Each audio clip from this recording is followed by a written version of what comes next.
Fazbear Frights is over, unless you're going to be checking out the bonus 12th book of Scrap Stories. It's done, and if you've been following along with the series or with FNAF in general at all, you're going to want to sit down for this one because it gets really weird. Today we're covering Prankster, the final book in the series, and the first story in this book. It's kind of like a escape room, but with very real death. Let's take a look. So this story begins with our main character, Jeremiah. Now, he works at a game studio, which is totally not supposed to be similar to the game studio in real life that developed FNAF AR. This isn't Steel Wool Studios, but it's a game development studio that's making a FNAF VR game.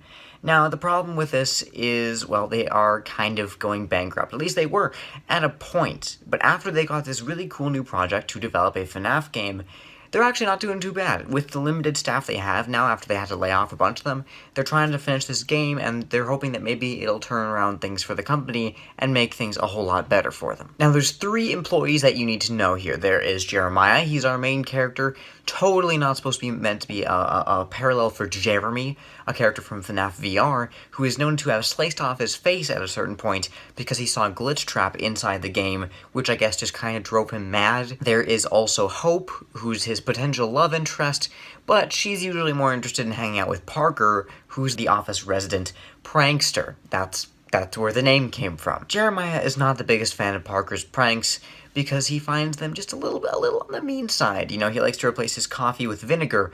He likes to make his chips spicy. Ooh, really on the edgy side of things with that one. Now, Jeremiah, after apparently years, finally works up the courage to ask out Hope. The problem with this is before he can get a chance to, Hope and Parker go to the game testing room, and Jeremiah thinks he hears them making out, which is a thing that happens in this story completely out of nowhere, so we have fun here. Now, the day after this, Jeremiah comes into the office, and it's his birthday. He's not really expecting anyone to remember. He's not really expecting that at all. But it turns out, as he gets into the office, it looks like Hope and Parker have set up a little birthday celebration. There's a banner announcing his birthday, say, "Happy birthday, Jeremiah." And he's kind of touched by this. The only thing is Hope and Parker are nowhere to be found. He looks around for a bit, cannot seem to find them, and the reason for that is, as we soon find out, they've been taken hostage. Obviously, this is just another one of Parker's pranks, clearly. Obviously, they're not really taken hostage. That would be crazy. They're nowhere to be found, and Jeremiah has to find them before they're killed and brutally dismembered. Now, Jeremiah has a few clues to follow. The first one is he needs to find an anagram of Stinger Moot. Stinger Moot, which, when you switch the letters around, becomes testing room. Okay, so he goes to the testing room, and he finds a little gift box. Oh, nice, they're giving away presents, too. And he opens it up, he looks for what's inside, and inside is 7 human teeth. There's 7 human teeth inside the box, and his next clue. Now, he kind of writes this off. He figures it must be, a prop or something, and so he goes to the copy room for the next clue, where he also finds fingernails, because of course he does. He gets his next clue, which tells him to follow the trail of lights through the building. Now, as he follows this trail, he goes into the next room, and he finds eyeballs. Now, these are either very realistic props, like even better than movies have, according to Jeremiah, or Parker, at least this is Jeremiah's theory, contacted a hospital to get these parts donated for this little prank he's playing on Jeremiah for the big day, Probably the more obvious choice, but maybe not exactly what's happening here. Soon enough, he finds more human body parts, obviously, including severed fingers, Parker's sliced-off face. Interesting little detail there. Remember what I said about Jeremy before? A little interesting. And this is the part where he realizes, it's not a prank! Now, this is the really interesting and confusing part.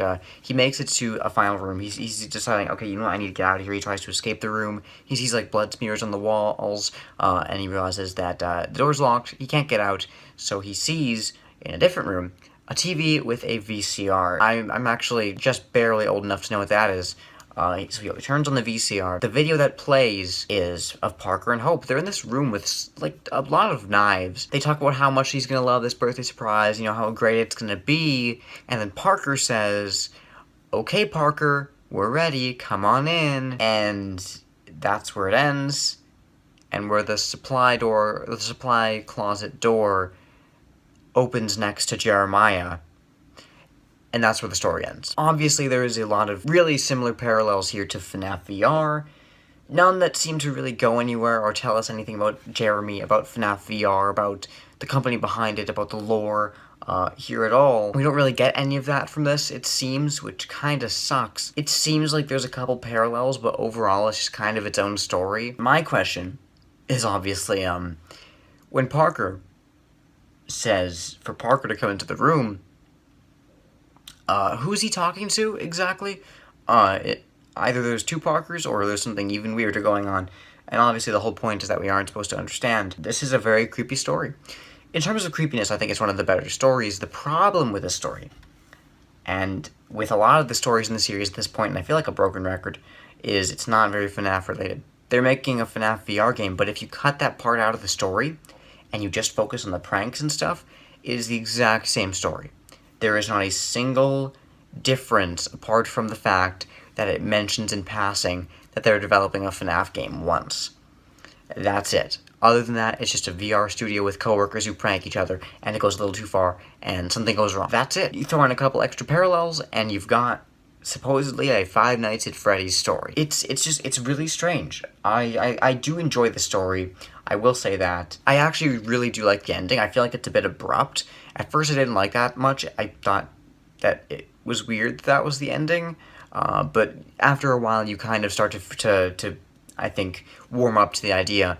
I just wish that there was a bit more anything beforehand. It seems like it ended very abruptly, almost like the publisher walked into the room. He's like, "Oh guys, just so you know, story is due in 3 seconds," and then they quickly smash the keyboard and kind of jam together an ending. My problem is, if you're going to add parallels to the story, do it in a way so that it tells us something about previous elements of the series.